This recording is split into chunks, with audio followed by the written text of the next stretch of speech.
আবারও স্বাগত ২১ বিজনেসের সঙ্গে আছি মহিমা পলি। তেলের দামে আগুন, ইরান ও যুক্তরাষ্ট্রের মধ্যে চলমান উত্তেজনার কারণে আন্তর্জাতিক বাজারে অপরিশোধিত তেলের দাম ৪ বছরের মধ্যে সর্বোচ্চ পর্যায়ে পৌঁছেছে। বিশ্ব বাজারে প্রতি ব্যারেল জ্বালানি তেলের দাম $১২৫ ছুঁই করছে। এদিকে ইরানে আবারও শক্তিশালী হামলার পরিকল্পনা করছে যুক্তরাষ্ট্র। এ নিয়ে যুক্তরাষ্ট্রের সেন্ট্রাল কমান্ড প্রেসিডেন্ট ডোনাল্ড ট্রাম্পকে শিগগিরই ব্রিফিং করবে। আফসানা নীলা রিপোর্ট।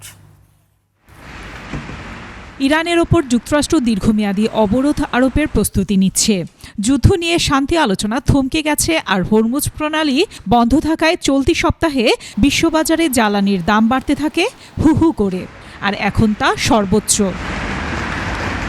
যুদ্ধ শুরুর পর থেকে এবং গেল ৪ বছরের মধ্যে এবার জ্বালানি তেলের দাম সর্বোচ্চ। ট্রাম্পের নৌ অবরোধ কয়েক মাস স্থায়ী হতে পারে এমন হুঁশিয়ারির পর ব্রেন্ট ক্রুডের দাম দ্রুত বেড়ে যায়। ক্রমান্বয়ে বাড়ার পর এবার তা ৮% বেড়ে ব্যারেল প্রতি $১২০ থেকে $১২২ পৌঁছে গেছে, যা ২০২২ সালের পর সর্বোচ্চ।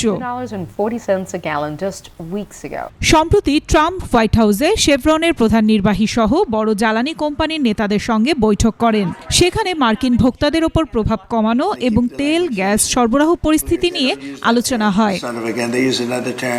এছাড়া ওয়াল স্ট্রিট জার্নালের এক প্রতিবেদনে বলা হয়, ইরানের বন্দরের ওপর অবরোধ দীর্ঘায়িত করার প্রস্তুতি নিতে ট্রাম্প প্রশাসন তার উপদেষ্টাদের নির্দেশ দিয়েছেন।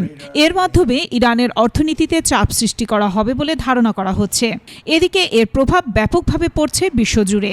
বিভিন্ন দেশের জ্বালানি তেলের সংকট, দাম বৃদ্ধি আর অস্থিরতা তৈরি হচ্ছে।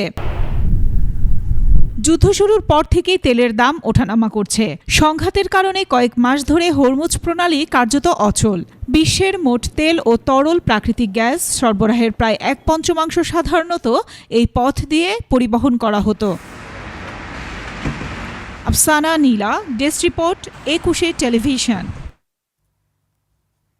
এদিকে মালয়েশিয়া থেকে ২৬,০০০ টন অকটেন নিয়ে চট্টগ্রাম বন্দরে নোঙর করেছে হংকংয়ের পতাকাবাহী জাহাজ কুইচে।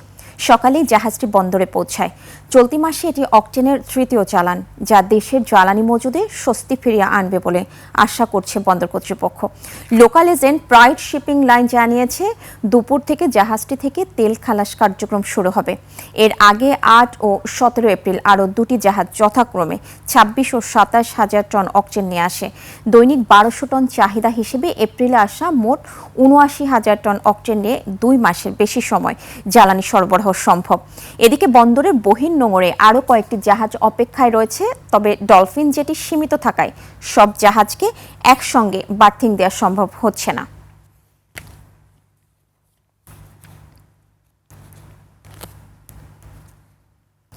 Bangladesh securities and exchange commission সহ গোটা পুঁজিবাজারকে ঢেলে সাজানো হবে বলে জানিয়েছেন অর্থ পরিকল্পনা মন্ত্রী আমির খসরু মাহমুদ চৌধুরী। জাতীয় সংসদে Bangladesh securities and exchange commission সংশোধন বিল ২০২৬-এর উপর আলোচনায় অর্থমন্ত্রী জানান, যোগ্য ও অভিজ্ঞ ব্যক্তিদের পুঁজিবাজারে কাজ করার সুযোগ দিতে হবে। পরে সর্বসম্মতিক্রমে বিলটি পাস হয়। আমি ব্যক্তিগতভাবে এই ক্যাপিটাল মার্কেটের সাথে জড়িত বহু বছর। আমি স্টক এক্সচেঞ্জের সভাপতি ছিলাম। বাংলাদেশ ক্যাপিটাল মার্কেটে যে ইনফ্রাস্ট্রাকচার, অবকাঠামোগত উন্নয়ন আমার হাত দিয়ে হয়েছে এবং সবগুলো, কিন্তু দুর্ভাগ্যবশত বিগত দশকের অধিক সময়ে এই সব ভালো অবস্থাকে ব্যবহার করে কিন্তু লুটপাট করেছে। একবার নয়, একাধিকবার লুটপাট করেছে। আপনারা লক্ষ্য করবেন, বিএনপি সরকারের সময় কোনো সময় শেয়ার বাজার লুটপাটের কোনো সুযোগ ছিল না। সিকিউরিটিজ অ্যান্ড এক্সচেঞ্জ কমিশনকে ঢেলে সাজাতে হবে এবং এটার কার্যক্রমের যে রেগুলেটরি ইস্যুগুলো আছে এখানে পরিবর্তন আনতে হবে। এর মধ্যে স্বচ্ছতা আনতে হবে, জবাবদিহিতা আনতে হবে, শেয়ার হোল্ডারদের সুরক্ষা দিতে হবে, লিস্টেড কোম্পানিকে আশ্বস্ত করতে হবে। বিশ্বের যে ফান্ড ম্যানেজার আছে সারা বিশ্বের, তাদেরকে কনফিডেন্স দিতে হবে। ইরানের প্রায় $50 কোটি সমমূল্যে ক্রিপ্টোকারেন্সি বা ডিজিটাল সম্পদ জব্দ করেছে যুক্তরাষ্ট্র। দেশটির অর্থমন্ত্রী স্কট বেসেন্ট এ দাবি করে বলেছেন, ওয়াশিংটনের অপারেশন ইকোনমিক ফিউরির প্রভাবে তেহরান সরকার এখন সংকটের মুখে পড়েছে। বেসেন্ট বলেন, যুক্তরাষ্ট্র প্রায় ৩৫ কোটি ডলারের ক্রিপ্টো সম্পদ জব্দ করেছে। এর আগে আরও ১০ কোটি ডলার জব্দ করা হয়। সব মিলিয়ে এখন পর্যন্ত প্রায় ৫০ কোটি ডলারের কাছাকাছি সম্পদ যুক্তরাষ্ট্রের নিয়ন্ত্রণে। এছাড়া যুক্তরাষ্ট্র বিভিন্ন স্থানে ইরানি ব্যাংক হিসাবও জব্দ করেছে বলে জানান বেসেন্ট।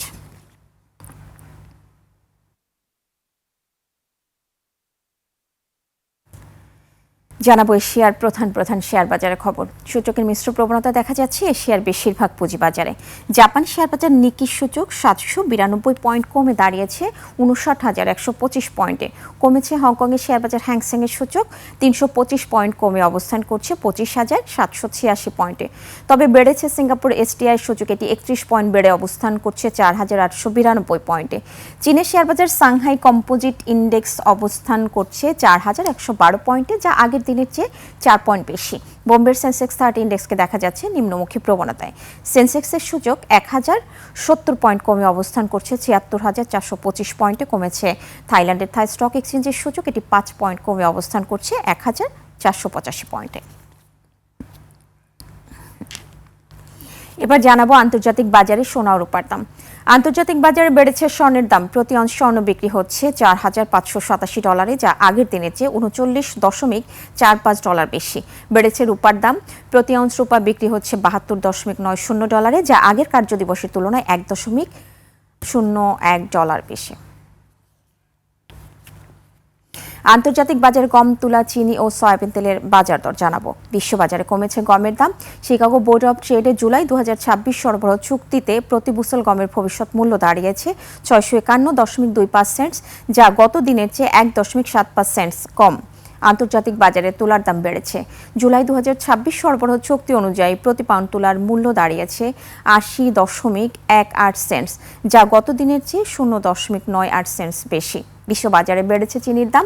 জুলাই ২০২৬ সরবরাহ চুক্তি অনুযায়ী প্রতি পাউন্ড নাম্বার 11 চিনির মূল্য এখন ১৪.৭৭ সেন্টস, যা এর আগের কার্যদিবসের চেয়ে ০.৪৫৪ সেন্টস বেশি। বিশ্ববাজারে বেড়েছে সয়াবিন তেলের দাম।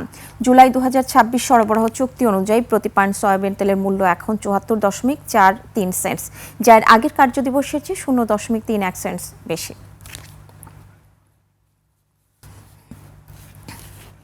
এবার টাকার সঙ্গে প্রধান পণ্যের আন্তর্জাতিক মুদ্রার বিনিময় হার। আন্তঃব্যাংক লেনদেনে আজ ব্যাংকগুলো মার্কিন ডলার কিনছে ১২২ টাকা ২৫ পয়সায়, বিক্রি করছে ১২৩ টাকা ২৫ পয়সায়।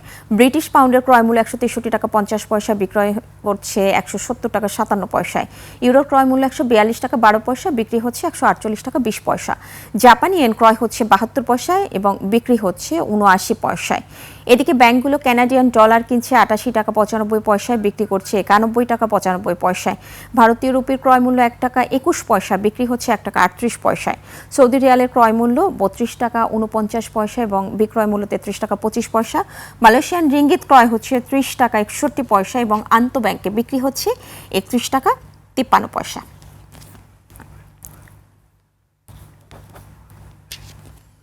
দর্শক, এরই সঙ্গে শেষ করছি আজকের ২১শে বিজনেস।